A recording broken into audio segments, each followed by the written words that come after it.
Hello, my name is Juan Alanis, and today I will be presenting on private placement offerings, private placement memorandum, term sheet, and due diligence. The private placement offering is when a small company seeking to raise capital makes an offering of its securities to an individual and/or small group of investors. This is not to be confused with an initial price offering, also known as an IPO, where a company's equities is publicly traded. In contrast, private placement offerings are an attractive alternative for small companies to generate funding without the need to go public. This process is more effective for small companies because it is less expensive, less time consuming, and does not have to register its securities with the Securities and Exchange Commission. When a private placement offer takes place, a private placement memorandum is issued. A private placement memorandum is a legal document that acts as a security. This document includes factual information such as the risk of the investment and conditions of the transaction, with a lack of persuasive dialogue so that investors can make an informed and unbiased decision. In order to qualify for the private placement offering, company must first follow certain guidelines. First and foremost, there is to be no public advertising of the offering. Also, businesses must abide with state and federal laws. After those requirements have been satisfied, it can fall into one of three Regulation D. There are three Regulation Ds. There is Regulation D 504, where a company is seeking capital funding no more than $1 million in a time frame of 1 year. This regulation has no restrictions on who its investors can be. In Regulation D 505, however, companies can seek funding for up to $5 million in a time period of 1 year.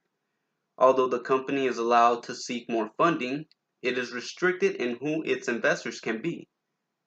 Regulation D 505 can have no more than 35 non-accredited investors, with as many accredited investors as it can get.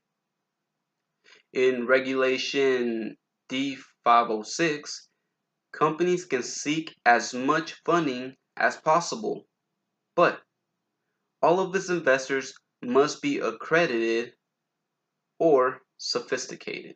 Now let us discuss the term sheet. The term sheet is a non-binding contract that lists the terms and conditions of an agreement between the buyer and the seller.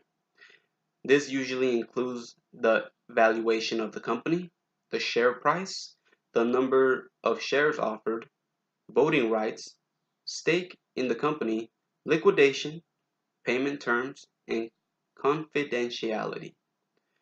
The term sheet outlines important factors of the deal without describing in minor details.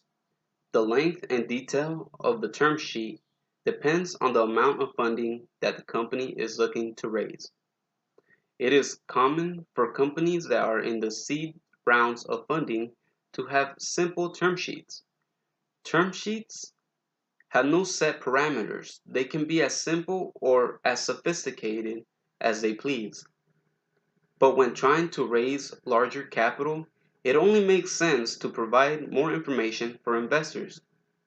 Also, because a term sheet is non-binding, it can be negotiated. It is recommended to consult with a corporate attorney who is well seasoned in this area, for he or she will have a deeper understanding of the process and can negotiate more favorable terms. Finally, due diligence. Due diligence is the research that should be performed by the investor before entering into a financial agreement. An investor should understand and verify that the provided information is true and accurate before engaging in any financial activity. An investor must decide for himself if the investment is worthy or not. It is important to understand how a company is or will become profitable. As a thumb rule, if you don't understand the investment, don't invest.